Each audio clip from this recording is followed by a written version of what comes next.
کہتے ہیں منہ سے زور سے کہکا مارنے سے وضو ٹوٹ جاتا ہے. یہاں صبح سے آپ وضو کر کے آتے ہیں اور آپ کو ہنسایا جاتا ہے اور بات بات پہ آپ کہکے لگاتے ہیں تو اس سے وضو ٹوٹ تو نہیں جاتا. نہیں، نماز کی حالت میں اگر کہکا لگایا جائے تو نماز ٹوٹ جاتی ہے، وضو نہیں ٹوٹتا. کیا انڈر لیگز بال ویکس کر سکتے ہیں؟ آپ کی مرضی ہے، منع نہیں ہے. وضو کرتے وقت اگر بسم اللہ پڑھنا بھول جائے تو کیا وضو دہرائیں نہیں، ہو جاتا ہے وضو. مغرب کے بعد ناخن نہیں کاٹنے چاہیے، ایسی کوئی بات نہیں. ناک میں پانی چڑھانا سائنسز کے علاج کے لیے مفید ہے. کسی نے کمنٹ بھیجا حاجت کے نفل کے لیے کیا الگ وضو کرنا ہوگا؟ آپ نے حدیث پڑھی تھی کہ آپ صلی اللہ علیہ وسلم نے فتح مکہ کے موقع پر ایک ہی وضو سے کئی نمازیں ادا کی تھی. شیرٹن میں ایک آنٹی واش روم کے ٹائلز پر تیمم کر رہی تھی. میں نے کہا ٹائلز کی دیوار پہ تیمم نہیں ہوتا، لیکن وہ کرتی نہیں. جی ہاں، ٹائلز پہ تیمم نہیں ہوتا اس لیے کہ وہ تو پکی ہوئی مٹی ہے، سعیدن طیبن ہے جس کے اوپر ہوتا ہے، تو وہ سعید کی اس میں نہیں آتا. اور دوسرا یہ کہ واش روم کے اندر تیمم کی وجہ کیا ہے آخر؟ کیا صرف تھک جرابوں پر مسح ہوتا ہے؟ آج کل تھن ساکس پر مسح نہیں کیا جاتا. بات یہ ہے کہ جب جراب کا لفظ آیا تو تھن تھک کی بات نہیں کی گئی. بات یہ ہے کہ اس تکلیف سے بچانا مقصود ہے کہ آپ اسے بار بار اتارے. ہاں، پھٹی ہوئی جرابیں نہ ہوں کہ جس میں بہت بڑے بڑے ہولز ہوں کہ وہ ساری سکن ایکسپوز ہو رہی ہے، یا ایسی باریک ہوں کہ نیٹ کی بنی ہوئی کہ جو جراب کم اور پاؤں زیادہ نظر آ رہا ہو. تو یہ چیز آپ خود دیکھ لیجئے. اگر مہندی لگی ہو تو کیا وضو ہو جائے گا؟ جی بالکل ہو جائے گا، کیونکہ مہندی رکاوٹ نہیں بنتی پانی میں. ہاں، اگر ایسی کوئی چیز آپ نے لگائی ہے کہ وہ چھلکا بن گیا اور اس کے اوپر سے اتر رہا ہے تو وہ اور بات ہے. کسی بھی چیز کے لگنے کے بعد اگر پانی اس کے ریشے تک پہنچ جائے، ویٹ ہو جائے، وہ سارا دھل جائے، اس کے اندر سے پانی گزر جائے تو کوئی بھی چیز منع نہیں ہے. ہاں، اگر کوئی چیز پانی کے اور اس سکن کے درمیان بیریئر بن جائے، کوٹنگ ایسی ہو کہ پانی سکن کو ٹچ نہ کرے تو پھر ٹھیک نہیں. کتے کے بارے میں سوال ہے کہ کپڑے کو لگ جائے تو نماز پڑھ سکتے ہیں؟ جی اگر ڈرائی ہے تو ٹھیک ہے، کوئی حرج نہیں، لیکن اگر ویٹ کتا ہے یا اس کے چھینٹے آپ کے اوپر آ گئے ہیں تو درست نہیں ہے. کیا عورتوں کا ختنہ جائز ہے؟ آپ کس دنیا میں رہتے ہیں؟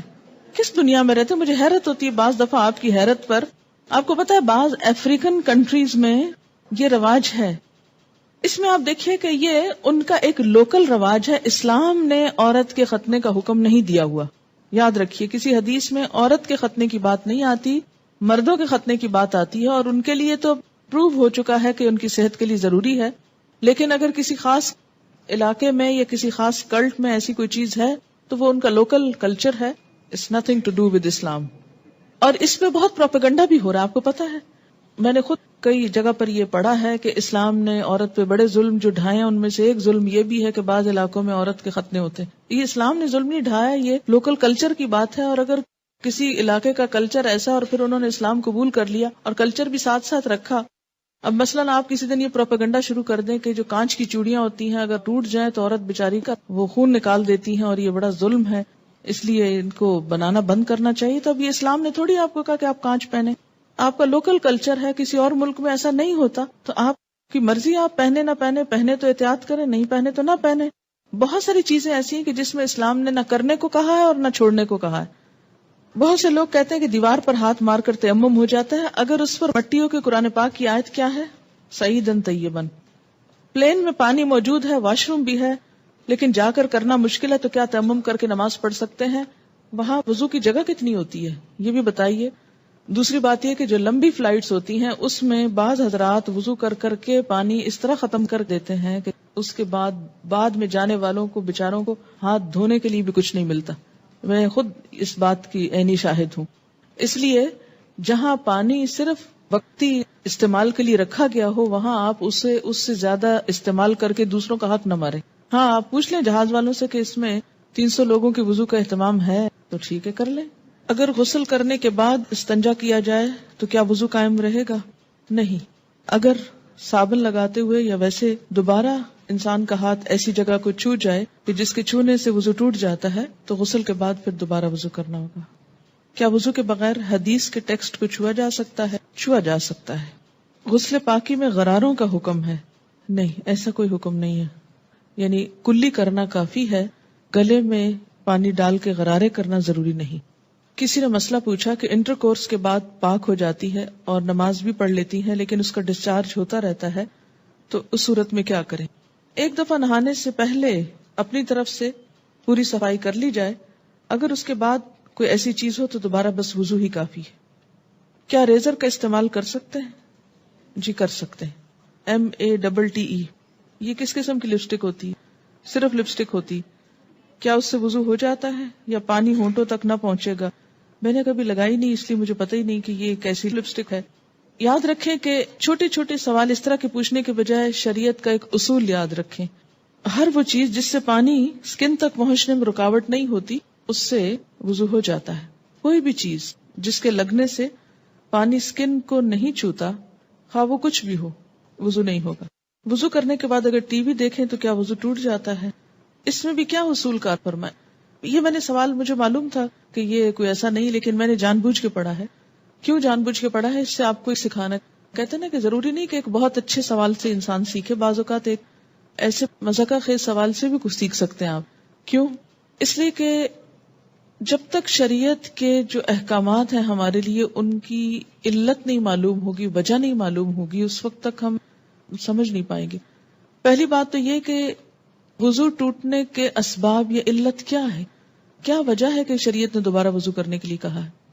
کہ جسم کے اندر سے ناپاک ڈسچارج جب نکلتا ہے، مثلا بہت سے لوگ مجھ سے پوچھتے ہیں بچوں کو دودھ پلانے سے وضو ٹوٹ جاتا ہے؟ نہیں ٹوٹتا۔ اس طرح تو ماں کو ایک عذاب میں ڈال دیا جائے کہ بچے بعض اوقات ایسے ہوتے بہت تنگ کرتے ہیں، ان کو ایک عادت ہو جاتی، جو بچے بڑے ہوتے ہیں ان کو عادت ہو جاتی کہ ہر تھوڑی دیر میں آ کے ماں کو تنگ کرتے ہیں کہ دودھ دو، بعض اوقات ماں کو مارنا شروع کر دیتے ہیں، پریشان کرتے ہیں۔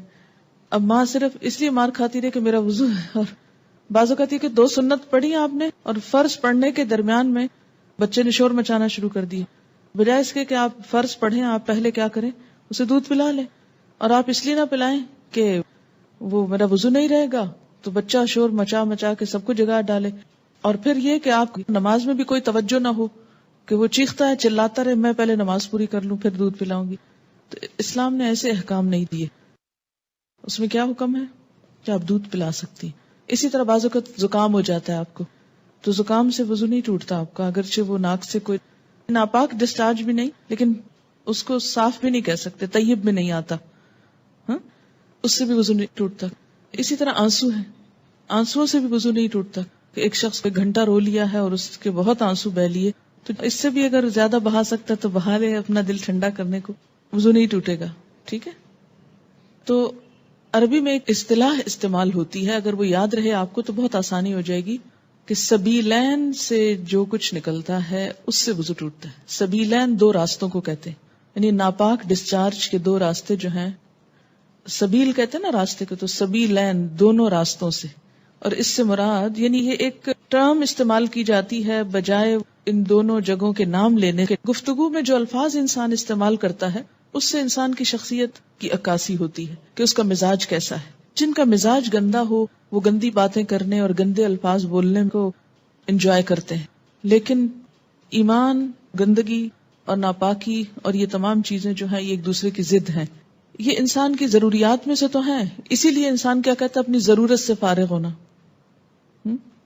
ایک بہترین لفظ ہے جو مطلب بھی پورا کرتا ہے اور ان الفاظ میں بھی کوئی قباحت نہیں ہے، کوئی شناعت نہیں ہے۔ تو اسی طرح جب سبیلین کا لفظ بولا جاتا ہے تو اس لفظ کے سمجھنے میں آپ کو تو دقت نہیں ہے، کیونکہ آپ عربی پڑھتے ہیں، قرآن پڑھتے ہیں، آپ کو اتنا معلوم ہے لفظ۔ جو چیز وضو لازم کرتی ہے وہ کیا ہے؟ سبیلین سے کسی چیز کا اخراج، ڈسچارج۔ ٹھیک، بعض ڈسچارجز سبیلین سے صرف وضو کو ضروری کرتے ہیں اور بعض سے غسل بھی فرض ہو جاتا ہے۔ ٹھیک، جہاں تک خون کے نکلنے کا تعلق ہے، سبیلین کے علاوہ اگر جسم کے کسی حصے سے خون نکلتا ہے، مثلا دانت سے نکسیر پھوٹ گئی، کہیں اور کٹ لگ گیا، جسم سے خون نکل آیا، اس کے بارے میں 2 آراء ہیں، اختلاف ہے۔ سبیلین میں کوئی اختلاف نہیں، یاد رکھیے، سبیلین کے اخراج میں کوئی بھی اختلاف نہیں، سب کے ہاں ایسے ڈسچارج سے، کسی بھی چیز کے نکلنے سے وضو نہیں رہتا، لیکن خون اگر سبیلین میں سے نکلے تو وضو نہیں رہے گا، مگر جسم کے کسی اور حصے سے، مثلا دانت سے، ناک سے یا ہاتھ سے، اس کے بارے میں 2 رائے ہیں۔ 2 کون سی رائے ہیں؟ ایک رائے یہ ہے اگر اتنا نکلے کہ ایک قطرہ بن کے بہہ جائے، بہنے والا خون نکلے تو وضو نہیں رہتا. ٹھیک ہے، بہنے سے مراد کیا ہے؟ مثلاً کٹ لگا، پہلے رستا رہا، پھر کٹھا ہوا، کٹھا ہو کے ڈراپ گر گیا تو وضو ٹوٹ گیا. ایک یہ رائے. دوسری رائے کیا ہے اس میں کہ نہیں، اس سے وضو نہیں ٹوٹتا. اور وہ دلیل کیا دیتے ہیں کہ حضرت عمر رضی اللہ تعالیٰ عنہ کو جب نماز میں شہید کیا گیا تھا تو انہوں نے نماز چھوڑی نہیں، یا حضرت علی رضی اللہ تعالیٰ عنہ کا جب تیر نکالا گیا تھا نماز کی حالت میں تو انہوں نے نماز توڑی نہیں تھی. ظاہر ہے تیر نکلا تو کیا خون نہ نکلا نا. ہاں، اسی طرح اگر آپ نے وضو کیا ہے، بعض اوقات ایسا ہوتا ہے نا کہ وضو کر کے آپ ہٹنے لگتے ہیں کہ آپ کو منہ محسوس ہوتا ہے، آپ دوبارہ سپٹ کرتے ہیں تو کیا ہوتا ہے، اس میں کچھ ریڈش محسوس ہوتا ہے کہ لگتا ہے کہ مسوڑوں سے خون آ گیا. اب اس میں وضو کی ایسی ضرورت نہیں ہے. اسی طرح بعض اوقات نماز پڑھتے پڑھتے کسی کی نکسیر چھوٹ جاتی ہوتا ہے نا، بعض لوگوں کو تکلیف ہوتی ہے. نکسیر کا معنی پتا ہے آپ کو؟ جو بلڈ ناک سے آتا ہے، بیماری ہوتی ہے. یا اسی طرح آپ بیٹھے کوئی کام کر رہے تھے، سوئی سے سوئی ایک دم لگ گئی جسم کے کسی حصے میں تو تھوڑا بہت خون رس گیا. یا بعض اوقات ایسا ہوتا ہے کہ کوئی پھوڑے وغیرہ نکل آتے ہیں، ہے نا. اچھا، ان پھوڑوں سے کچھ نہ کچھ تھوڑا تھوڑا رشتہ رہتا ہے، پس نکل آتی ہے کچھ یا کسی کو کوئی اور چوٹ لگ چکی ہوتی ہے. تو نماز پڑھتے میں کیا ہوتا ہے، اوپر کھڑے ہوئے نیچے بیٹھے زمین پہ، اس سے وہ پریشر آیا کسی جگہ پر تو خون اور نکل آیا. اس سے یہ نہیں کہ وضو بھی ٹوٹ گیا اور نماز بھی ٹوٹ گئی، نہیں، نماز کنٹینیو کریں. تو تھوڑا بہت اس طرح کا اگر بلیڈنگ وغیرہ ہوتی ہے تو اس کو اگنور کیا جا سکتا ہے. اسی طرح آپ وضو کر کے کھڑے ہیں، ناک سے زکام آ رہا ہے، کوئی فرق نہیں پڑتا. رو رہے ہیں آپ، رو رہے ہیں، کوئی بات نہیں. یا منہ سے رال ٹپک گئی، بعض لوگوں کو بیماری ہو سکتی ہے منہ سے رال ٹپکنے کی، سوتے میں تو ٹپکے کی تو وہ تو پھر ویسے ہی وضو نہیں رہے گا. لیکن بعض اوقات ایسا ہوتا ہے نا کہ بعض لوگ جیسے کمزور ذہن کے ہوتے ہیں یا مریض ہوتے ہیں، یا اسی طرح تھوک دیا آپ نے، تھوک ہے یا تھوک میں بلغم وغیرہ ہے تو اس سے وضو نہیں ٹوٹتا. سمجھ گئے یہ بات؟